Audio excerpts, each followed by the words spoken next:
नमस्कार दोस्तों, मैं नरेश कुमार यादव आपके समक्ष फिर उपस्थित हूं। भारत की स्थिति विस्तार के पार्ट नंबर 3 को लेकर प्रज्ञा एजुकेशनल यूट्यूब चैनल्स पर आपका हार्दिक स्वागत, अभिनंदन। मित्रों, बिना वक्त गवाए सीधे टॉपिक पर चलते हैं। आज भारत की स्थिति और विस्तार के तीसरे पार्ट को लेकर हम सर्वप्रथम जो पार्ट ले रहे हैं वो है भारत की तटीय सीमा। बिल्कुल बेहद इंपॉर्टेंट है तटीय सीमा। सबसे पहला सवाल यही है कि तटीय सीमा क्या होती है। जहां तक तटीय सीमा का सवाल है, मैंने कल भी आपसे 2-3 बातें कही थी कि सीमाओं का भौगोलिक वर्गीकरण अलग होता है, राजनीतिक वर्गीकरण अलग होता है। जहां तक तटीय सीमा का सवाल है, यदि किसी परिक्षेत्र के एक तरफ जल हो और एक तरफ थल हो या स्थल हो, उनके मध्य जो सीमा होती है उसे हम तटीय सीमा कहते हैं। और इस संदर्भित रूप में भारत की तटीय सीमा को पहले मैप पर जाने से पहले हम कुछ अलग अलग प्रतिरूप में देखते हैं। विद्यार्थियों, अगर हम इस तटीय सीमा को भारत के मैप पर देखें तो कुछ इस संदर्भ में ये चीज आती है। कल मैंने स्थलीय सीमा आप लोगों से पूर्ण की थी। इस यहाँ पर अपन देखिए एक चीज लिख रहे हैं, भारत की तटीय सीमा। विद्यार्थियों, आप स्पष्ट देखिए, भारत की तटीय सीमा। अब भारत की तटीय सीमा को हम 2 प्रकार से वर्गीकृत कर सकते हैं।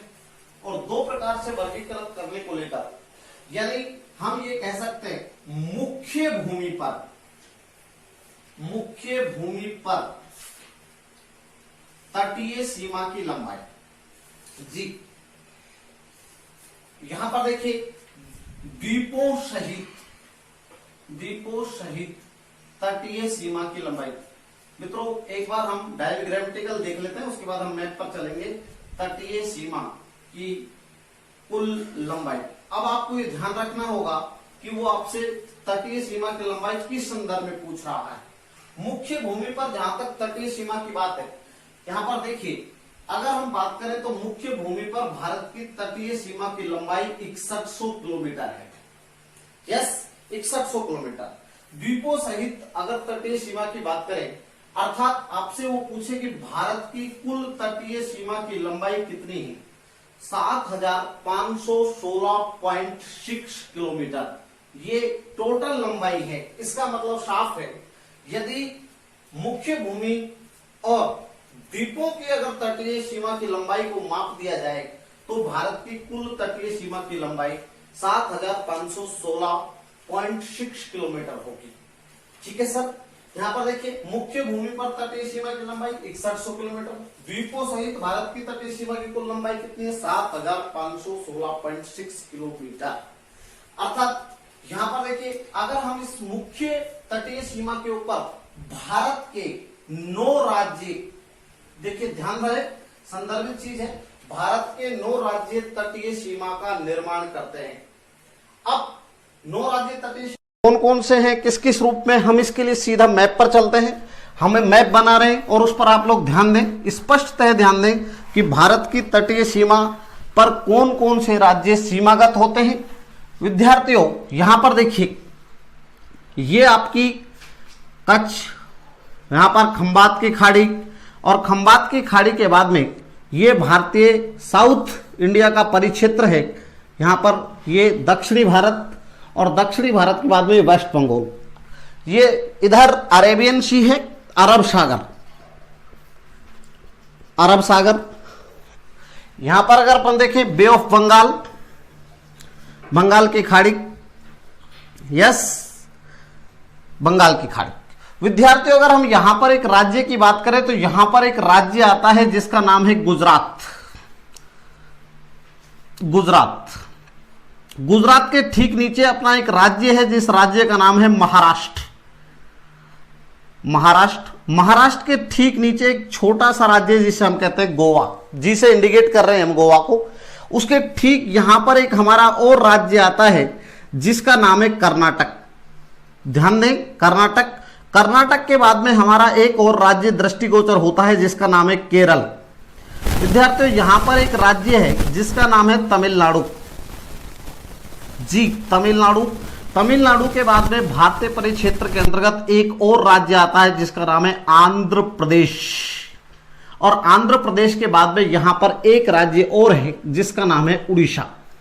और उड़ीसा के बाद में हमारा यहां पर ऊपर एक राज्य है जिसका नाम है पश्चिम बंगाल।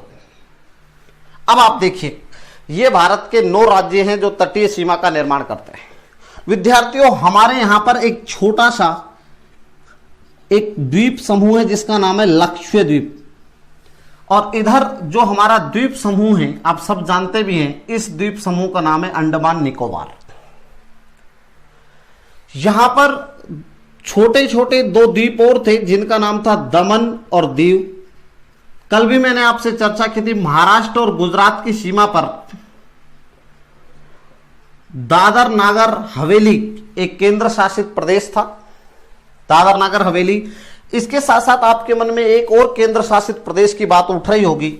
विद्यार्थियों ध्यान रहे, पद्दुचेरी जो 3 भागों में टूटा हुआ है, 4 भागों में टूटा हुआ है, 3 राज्यों से संबंधित है।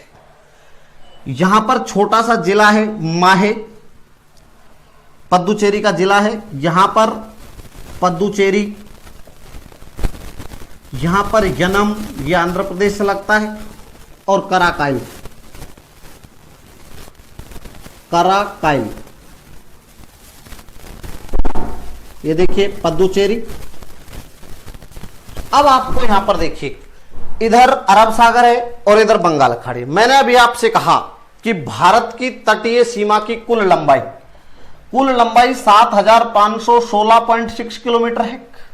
अर्थात राज्यों की तटीय सीमा की लंबाई और द्वीपों की तटीय सीमा की कुल लंबाई, दोनों की लंबाई, कुल लंबाई जो तटीय सीमा के रूप में आती है वो आती है 7516.6 किलोमीटर। अब जहां तक एनसीईआरटी का सवाल है तो एनसीईआरटी स्पष्ट लिखती है 7517 किलोमीटर एक्सप्रोक्सीमेट रूप से। जो एनसीईआरटी की बुक है, विद्यार्थियों थोड़ा सा आपको यहां पर रुकना होगा। जहां तक भूगोल का सवाल है, कई बार ये पूर्ण अंक में सीधा सवाल पूछा जाता है, आपको ध्यान में रखना होगा। आप देखिए 7516.6 किलोमीटर, जबकि एनसीईआरटी जो बुक है वो लिखती है 7517 किलोमीटर, क्योंकि 500 से ऊपर है। अगर 500 से नीचे रहता तो इसे हम लगभग स्थिति में 7000 भी लिख सकते थे। इसलिए एनसीईआरटी भारत की तटीय सीमा की कुल लंबाई जो लिखती है वो लिखती है 7517 किलोमीटर। चिंतात्मक बात नहीं है। आप लोग बड़े चिंतित हो जाते हैं कि सर पॉइंट लगकर 17 हो गया, वहां तो पॉइंट है एग्जैक्ट, यहां ऐसा कुछ भी नहीं। अब हम यहां पर ये कह रहे हैं कि हमने ये कहा कि मुख्य भूमि पर, मैं आपको थोड़ा सा यहां पर रोक रहा हूं हल्का सा। कल मैंने जब आपको स्थलीय सीमा बताई थी तो मैंने यहां तक का जो पार्ट है, इसके ऊपर जो पार्ट है वो बताया था कि ऊपर जो ये गुजरात, आपको राजस्थान, उसके ऊपर राजस्थान है, यहां तक की जो सीमा गुजरात बना रहा था वो स्थलीय बना रहा था। इसके साथ साथ पश्चिम बंगाल यहां तक ऊपर जो सीमा बना रहा था वो स्थलीय बना रहा था और नीचे जो जलीय सीमा बना रहा था। भारत के 9 राज्य स्थलीय सीमा का निर्माण करते हैं। आप काउंट कर सकते हैं, गुजरात, महाराष्ट्र, गोवा, कर्नाटक, केरल, तमिलनाडु, आंध्र प्रदेश, उड़ीसा और पश्चिम बंगाल। और वो 9 राज्य जो तटीय सीमा बना रहे हैं, 9 राज्य जो तटीय सीमा बना रहे हैं वो मुख्य भूमि पर है जिसकी कुल लंबाई 6100 किलोमीटर है। विद्यार्थियों ये भी ध्यान रहे कि इन 9 राज्यों में से 2 राज्य ऐसे भी हैं जो अंतरराष्ट्रीय रूप से स्थलीय सीमा का निर्माण भी करते हैं। ये बहुत ही इंपॉर्टेंट दृष्टिगत है। आप खुद देखिए, गुजरात पाकिस्तान के साथ सीमा बना रहा है परंतु स्थलीय रूप से बना रहा है। इधर पश्चिम बंगाल जो सीमा बना रहा है वो बांग्लादेश से अंतरराष्ट्रीय सीमा का निर्माण करता है स्थलीय रूप से। अर्थात हम ये कह सकते हैं कि 9 इन राज्यों के अंतर्गत 2 ऐसे राज्य भी हैं जो तटीय सीमा का निर्माण भी करते हैं और स्थलीय सीमा का निर्माण भी करते हैं। विद्यार्थियों वो जो 2 राज्य हैं वो कौन कौन से हैं? तो गुजरात और पश्चिम बंगाल। अर्थात आपसे परीक्षा में सीधा सवाल पूछा गया, जल्दबाजी बहुत करते हैं, आपसे सीधा सवाल पूछा गया भारत की स्थलीय सीमा का निर्माण कितने राज्य करते हैं? तो कल भी मैंने कहा था उसका राइट आंसर होगा 16 राज्य। ध्यान दें, मैं स्थलीय सीमा की बात कर रहा हूं। भारत की स्थलीय सीमा का निर्माण करने वाले राज्य 16 राज्य प्लस 2 केंद्र शासित प्रदेश, जम्मू कश्मीर और लद्दाख, दोनों स्थलीय सीमा का निर्माण करते हैं। और भारत के कितने राज्य तटीय सीमा का निर्माण करते हैं? तो 9 राज्य तटीय सीमा का निर्माण करते हैं, आपके सामने है। परंतु यदि सवाल यह पूछ लिया जाए कि भारत के कितने राज्य केवल और केवल तटीय सीमा का निर्माण करते हैं, तो यहां पर उत्तर 9 नहीं आएगा, उत्तर 7 आएगा। यह बड़ा हल्का सा विचारणीय प्रश्न है। हम जल्दबाजी में उसका आंसर गलत दे देते हैं। विद्यार्थियों, ऐसा नहीं है, परीक्षाओं में बस यही विशेषता है। यही विशेषता है कि हमारे YouTube चैनल की, कि आप लोगों को यहां पर विश्वसनीय और प्रामाणिकता की जो चीजें हैं, क्योंकि भूगोल इसी का नाम है। पल आज आप सोते हैं, सुबह पता चलेगा आंकड़ा चेंज हो गया है। आपको प्रत्येक चीज अपडेशन में मिलेगी। अगर हम यहां पर देखें तो अब हम ये देखते हैं कि भारत के कौन कौन से राज्य कितनी तटीय सीमा का निर्माण करते हैं। विद्यार्थियों, यहां से प्रश्न शुरू होते हैं। भारत का वह राज्य जो सर्वाधिक तटीय सीमा का निर्माण करता है, तो भारत का सर्वाधिक सबसे लंबी तटीय सीमा बनाने वाला राज्य 1214.70 किलोमीटर गुजरात, यानी सबसे ज्यादा तटीय सीमा बनाने वाला राज्य पहला स्थान गुजरात होगा। दूसरा राज्य होगा आंध्र प्रदेश, लगभग 970 किलोमीटर लंबी तटीय सीमा का निर्माण करता है। तो ये इंपॉर्टेंट है। 970 के रूप में जो आपका होगा वो आंध्र प्रदेश होगा। इसके साथ साथ अब अपन देखिए तीसरा जो स्थान आएगा, तीसरा तो सर्वाधिक तटीय सीमा बनाने वाला पहला राज्य गुजरात, दूसरा आंध्र प्रदेश, तीसरा तमिलनाडु, चौथा होगा वो होगा महाराष्ट्र, और पांचवा जो स्थान आपका यहां पर आएगा, तो पांचवा स्थान आपका केरल, छठा जो स्थान होगा वो होगा उड़ीसा, छठा स्थान आपका किसका हो गया?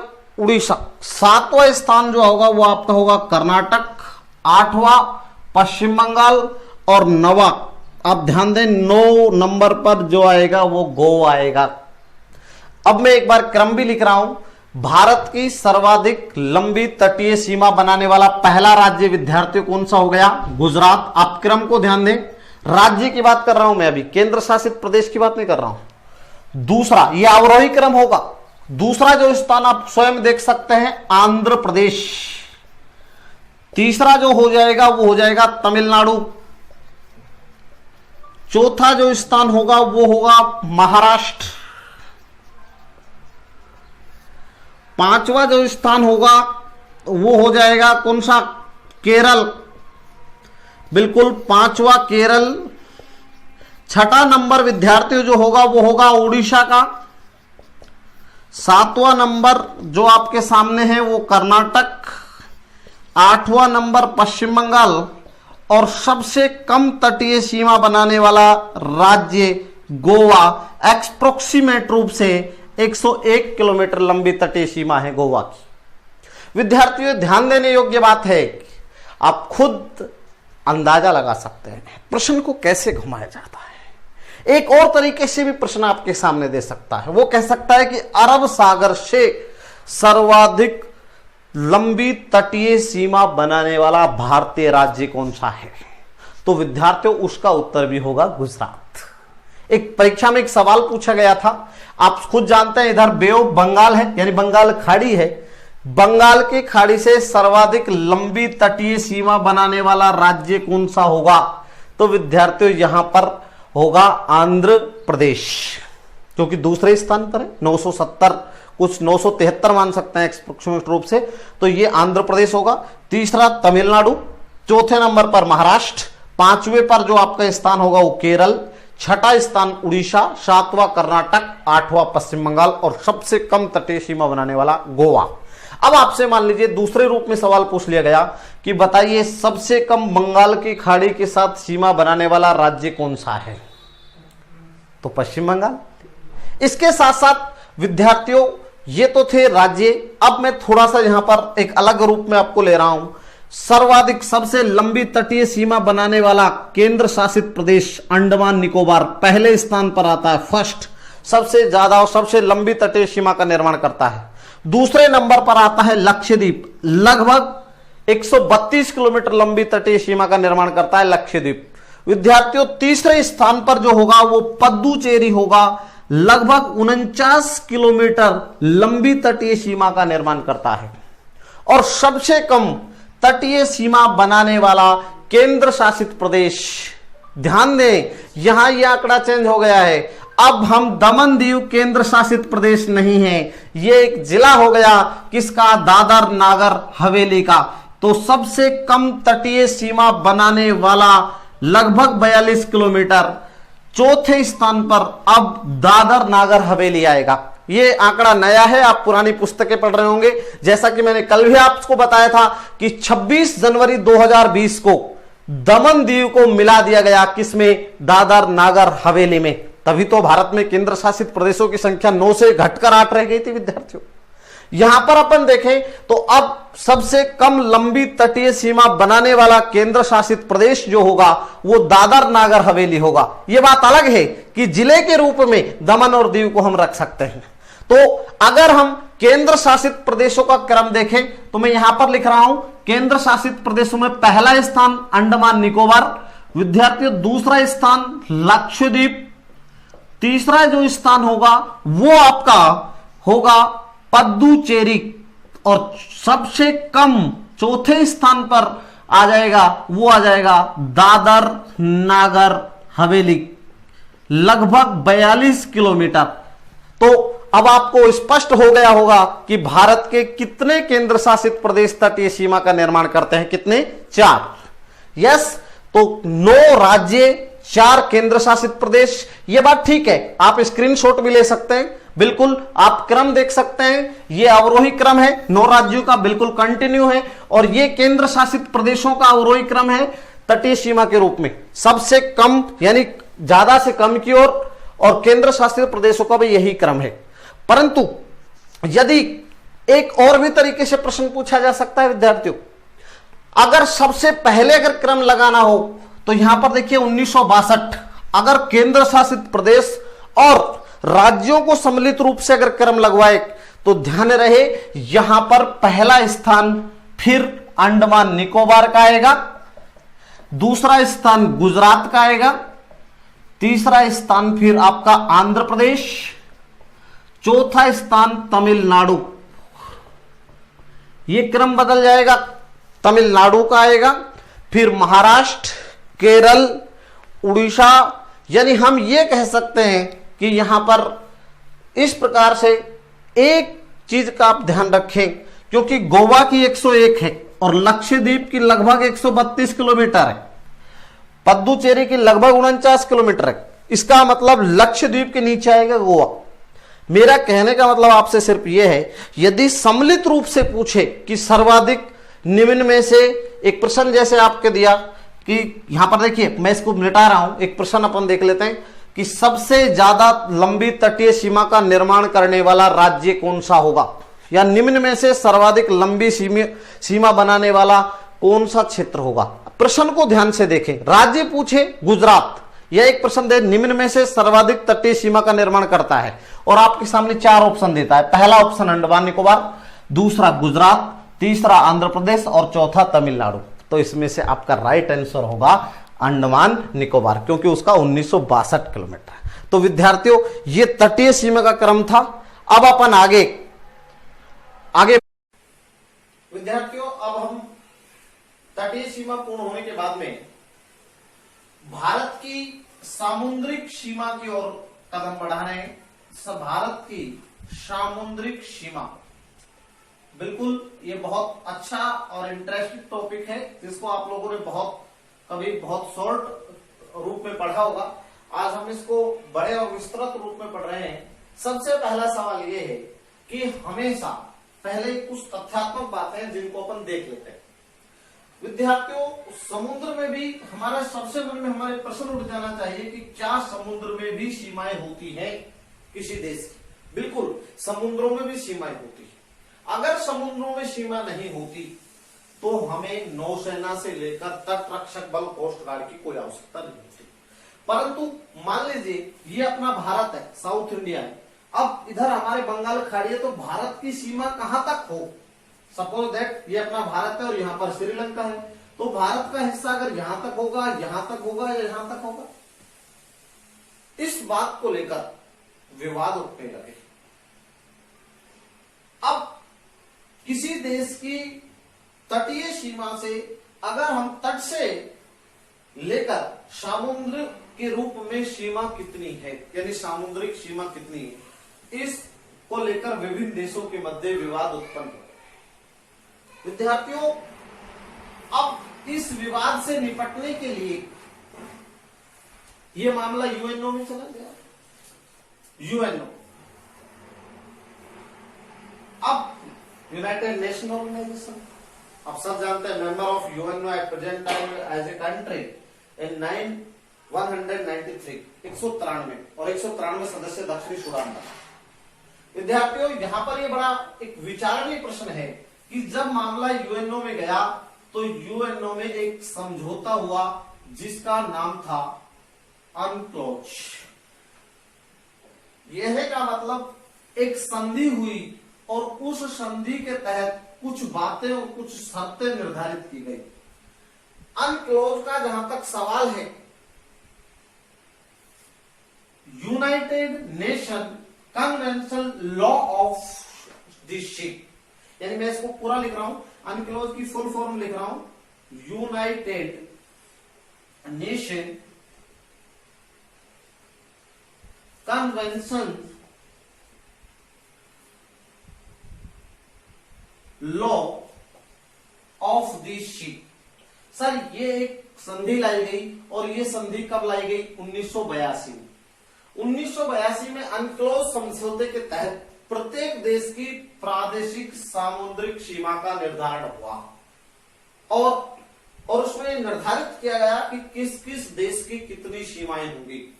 मैं इसकी लंबी चर्चा आपसे आगे भी करने वाला हूं। जब अनक्लोज समझौता आया 1982 में, तो यह समझौता लागू नहीं हुआ। देखिए, बड़ा इंपॉर्टेंट प्रश्न है, आपको बहुत सी किताबों में सिर्फ ये लिखा मिलेगा कि अनक्लोज संधि कब आई और किसको लेकर थी। तो ये सामुद्रिक सीमा को लेकर थी। कब आई? 1982 में। संधि का क्या नाम था? अनक्लोज। फुल फॉर्म क्या होती है इसकी? United Nation convention law of the sea. इसके परंतु ये लागू 1994 में हुई, क्योंकि इस संधि में एक नियम था कि जब तक इस पर 60 देश हस्ताक्षर नहीं कर देंगे तब तक यह संधि लागू नहीं होगी। तो 1994 में 60वें देश के रूप में सिग्नेचर हो गई और फिर यह संधि दुनिया में लागू हो गई। अब विद्यार्थियों, चूंकि हम भारत के संदर्भ में पढ़ रहे हैं कि भारत की सामुद्रिक सीमा तट से किस किस रूप में होगी, तो आज हम इसकी विस्तृत चर्चा करने जा रहे हैं। मैं एक मैप के माध्यम से आपको एक एक चीज बताऊंगा कि भारत की तटीय सीमा से लेकर समुद्र में कहां तक प्रादेशिक सीमा है। यहां पर देखिए, मैं यहां पर एक मैप बना रहा हूं।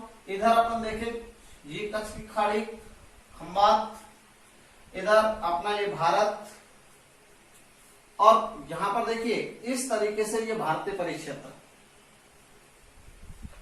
विद्यार्थियों, अब इधर भी समुद्र है और इधर भी समुद्र है।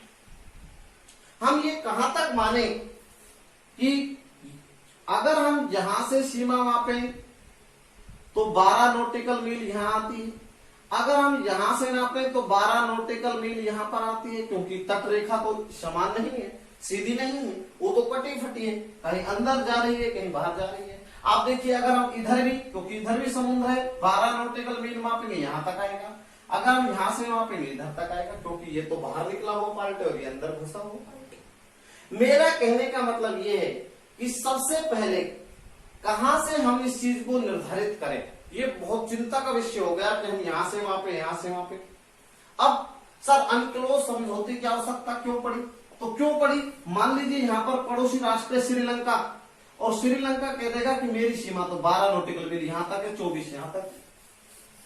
इसलिए विवाद उत्पन्न हो गए और नियम बना दिए गए कि कौन से राष्ट्र की सीमा कहां तक होगी। किस रूप में? सामुद्रिक सीमा के रूप में। अब आप आसानी से देखिए, थोड़ी देर सरलता के साथ इस चीज को देखिए। जहां तक इसका सवाल है, सामुद्रिक सीमा को हमेशा नॉटिकल मील में लिखा जाता है। ये सबसे पहला प्रश्न हमारा नॉटिकल मील है। किस रूप में लिखा जाएगा? नॉटिकल मील में, एनएम। और एक नॉटिकल मील बराबर 1.824 किलोमीटर होता है। ध्यान दें, एक नॉटिकल मील बराबर 1.824 किलोमीटर, अर्थात 12 nautical mile equivalent 21.9 kilometre, एक्सप्रोक्सीमेट 22 kilometre. REET प्रतियोगिता परीक्षा, पुलिस प्रतियोगिता परीक्षा, पटवार प्रतियोगिता परीक्षा का प्रश्न तो सिर्फ यहीं तक समाप्त हो जाता है कि किसी भी देश की प्रादेशिक जल सीमा कितने नॉटिकल मील तक होती है। ध्यान दें, यह सवाल अगर रीट या पुलिस या पटवार में आएगा तो यही आएगा, भारत की प्रादेशिक जलीय सीमा कहां तक होती है? तो उत्तर होगा आधार रेखा से 12 नॉटिकल मील तक। ध्यान दें, यही प्रश्न आपसे परीक्षा में पूछा जा सकता है। विद्यार्थियों, आपका प्रश्न यहीं पर पूर्ण हो जाता है, इससे ज्यादा कुछ भी नहीं। रीट में, पटवार में और पुलिस में इतनी लंबी कहानी जो मैं आगे बताने जा रहा हूं वो नहीं पूछे। आपसे सिर्फ एक ही प्रश्न पूछा जा सकता है कि भारत की प्रादेशिक जलीय सीमा कितने नॉटिकल मील तक होती है, तो आपका उत्तर होगा 12 नॉटिकल मील तक का। हो सकता है किलोमीटर के रूप में आपसे पूछ ले, तो आप किलोमीटर का उत्तर देंगे। कितना kilometre? 1 nautical mile equivalent 1.824 kilometre and 12 nautical mile equivalent 21.9 kilometre, यानी एक्सप्रोक्सीमेट 22 किलोमीटर। राइट? अगर वो किलोमीटर में पूछे तो लगभग 22 किलोमीटर यानी 21.9 किलोमीटर होगी। देखिए, कई किताबें इसको अलग अलग दे देंगी, एक नॉटिकल मील बराबर 1.8, बिल्कुल, परंतु ये एनसीईआरटी का संदर्भ है, बिल्कुल ये सही होगा। अब हम मापन करते हैं कि भारत में इन नॉटिकल मील और प्रादेशिक जलीय सीमाओं का निर्धारण कैसे हुआ। तो विद्यार्थियों देखिए, मैंने कहा था इसका निर्धारण करने के लिए सबसे पहले यहां से एक सीधी रेखा खींची, और सीधी रेखा जब इस तरीके से खींची गई तो आप देखिए यहां पर इसी रेखा को नाम दिया गया आधार रेखा। आप ध्यान दें एक एक चीज पर, ये रेखा थी आधार रेखा। सर ये काल्पनिक रेखा है, मुख्य तट वही है, ये सिर्फ काल्पनिक रेखा है और जिसे हमने नाम दिया है आधार रेखा। और इस देखिए इसके इधर जल भी है, क्योंकि जल तो है ही ना, तट है ना, तो इसे इस जल को, इस जलीय क्षेत्र को कहा जाता है सीमांत सागर। सीमांत सागर हम इसे कह सकते हैं। इसका दूसरा नाम भी है आंतरिक सागर। आंतरिक सागर, ऐसी ही कंडीशन इधर भी होगी। ध्यान दें, बिल्कुल सेम डिटो कंडीशन इधर भी लागू है, क्योंकि इधर भी ये आधार रेखा होगी। अब इस आधार रेखा से कितने नॉटिकल मील तक? 12 नॉटिकल मील। और 12 नॉटिकल मील तक का जो क्षेत्र होगा उसे कहा जाएगा क्षेत्रीय सागर। इसे कहा जाता है क्षेत्रीय सागर। विद्यार्थियों, ये 12 नॉटिकल मील क्षेत्रीय सागर, इधर भी ऐसी कंडीशंस होगी। आधार रेखा से 12 नॉटिकल मील, 12 एनएम, इसे कहा जाएगा क्षेत्रीय सागर।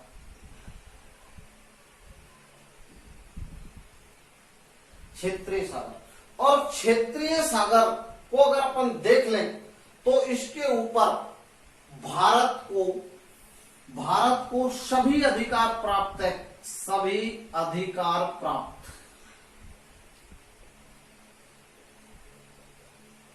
सभी अधिकार प्राप्त है, अर्थात भारत यहां पर कुछ भी कर सकता है, विदोहन भी कर सकता है, खनिजों का विदोहन कर सकता है।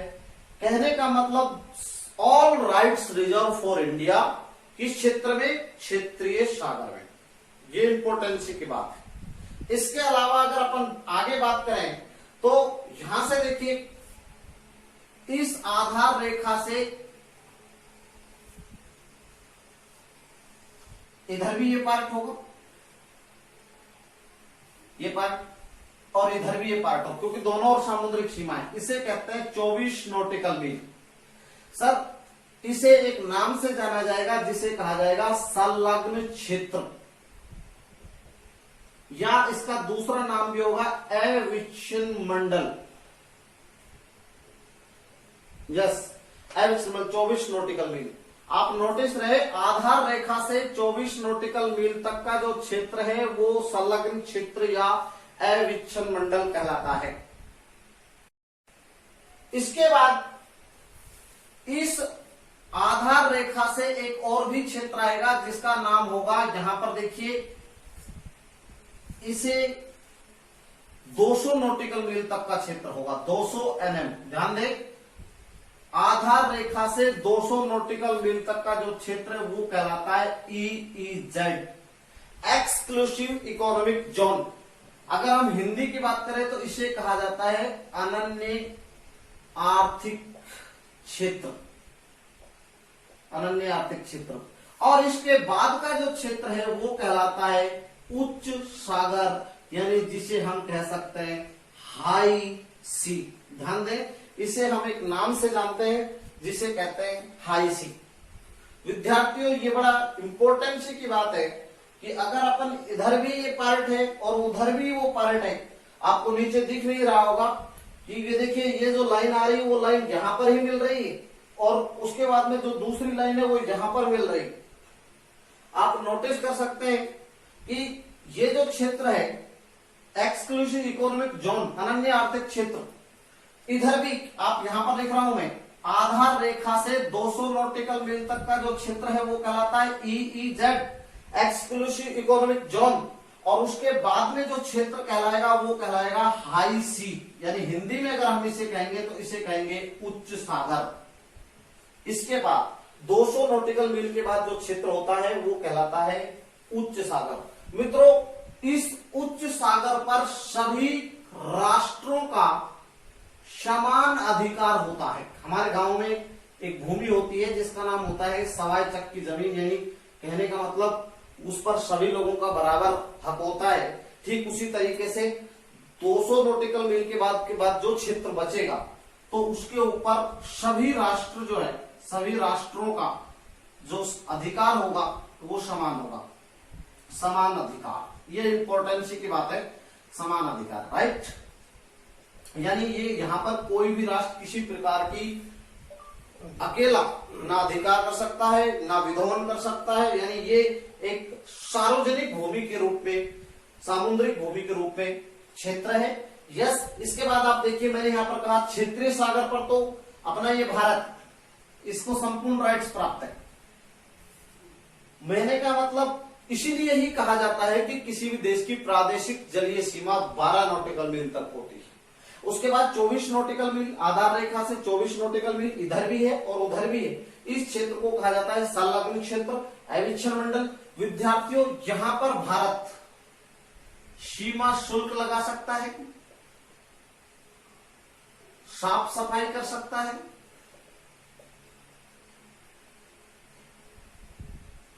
वित्तीय अधिकार प्राप्त है,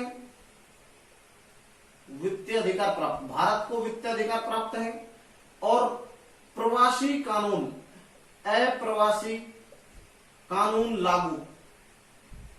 इसके बाद जो आपका क्षेत्र है, यहां पर देखिए, संलग्न क्षेत्र में भारत सीमा शुल्क लगा सकता है, साफ सफाई कर सकता है, पर्यावरण शुल्क लगा सकता है, वित्तीय अधिकार भारत को प्राप्त है, और अप्रवासी कानून लागू है।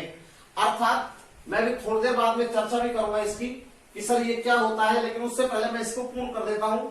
आधार रेखा से 200 नॉटिकल मील तक का जो क्षेत्र होता है विद्यार्थियों, उसे कहा जाता है एक्सक्लूसिव इकोनॉमिक जोन, यानी अनन्य आर्थिक क्षेत्र। यहां पर भारत द्वीप स्थापित कर सकता है, द्वीप निर्माण कर सकता है, अनुसंधान कर सकता है, सैनिक अड्डे स्थापित कर सकता है, सैनिक अड्डे स्थापित कर सकता है। अगर अनुसंधान वैश्विक दृष्टिकोण से किया जा रहा है तो यहां पर अनुसंधान अन्य राष्ट्र भी कर सकते हैं, व्यक्तिगत अनुसंधान नहीं होना चाहिए। भारत के सैनिक अड्डे स्थापित हो सकते हैं, द्वीपों का निर्माण कर सकता है भारत। यहां पर थोड़ा सा मैं रोकना चाहूंगा। देखिए 12 नॉटिकल मील तक तो भारत को पूरा अधिकार प्राप्त है, कोई यहां पर छेड़छाड़ नहीं कर सकता। भारत का जो चाहे वो कर सकते हैं, all rights reserve for India. आधार रेखा से 24 नॉटिकल मील तक के जो नियम हैं वो भारत सीमा शुल्क लगा सकता है, वित्तीय अधिकार प्राप्त है, अप्रवासी कानून लागू और साफ सफाई कर सकता है। आधार रेखा से 200 नॉटिकल मील तक भारत द्वीप का निर्माण कर सकता है, अनुसंधान कर सकता है, सैनिक अड्डे स्थापित कर सकता है। और उसके बाद 200 नॉटिकल मील के बाद जो क्षेत्र है उसे कहा जाता है उच्च सागर, जहां पर सभी राष्ट्रों का समान अधिकार है। मित्रों यहां पर आपको ध्यान देना होगा, पहले वाला नियम अगले वाले नियम में लागू नहीं है, परंतु अगले वाला नियम पूर्व में लागू है। यानी जो नियम यहां पर ये दिया हुआ है, द्वीप निर्माण, अनुसंधान, सैनिक अड्डे, वो यहां भी किया जा सकता है, यहां भी, लेकिन सीमा शुल्क यहां नहीं लगाया जा सकता। यानी कहने का मतलब अगर इन क्रम को देखें तो पहले वाला क्रम आगे लागू नहीं है, परंतु आगे वाला क्रम पीछे लागू होता है। ये थोड़ा सा समझने की बात है। अगर ये आपको समझ में नहीं आ रहा है तो फिर भी मैं कह सकता हूं कि जो आगे जो अधिकार है, जो सबसे यहां पर दिए हुए हैं, वो पीछे दिए अधिकारों पर ऑलरेडी लागू है, राइट। इसके बाद आप इधर भी यही स्थिति देखने को मिलेगी। मान लीजिए सर ये क्यों, किसकी आवश्यकता, जैसे आपने कहा यहां पर सीमा शुल्क लगा सकता है। पाकिस्तान का कोई जहाज अगर वो यहां से घूमकर अगर जाता है और इस क्षेत्र में से अगर वो जाता है तो भारत की जो तटरक्षक है, भारत की जो नौसेना है, अगर वो इस क्षेत्र से जाएगा तो कोई शुल्क नहीं लगेगा। हाई सी क्षेत्र से, उच्च सागर से जाएगा, कोई शुल्क नहीं लगेगा। अगर वो जाता है संलग्न क्षेत्र से, घूमकर जाता है, तो भारत उसकी चेकिंग भी करेगा और उसके ऊपर शुल्क भी लगा सकता है, पॉल्यूशन शुल्क भी लगाया जा सकता है। तो मित्रों ये था आपका भारत की सामुद्रिक सीमा, ठीक है, सामुद्रिक सीमा। धन्यवाद, जय हिंद, जय भारत। कल मिलेंगे। Have a nice day, thank you.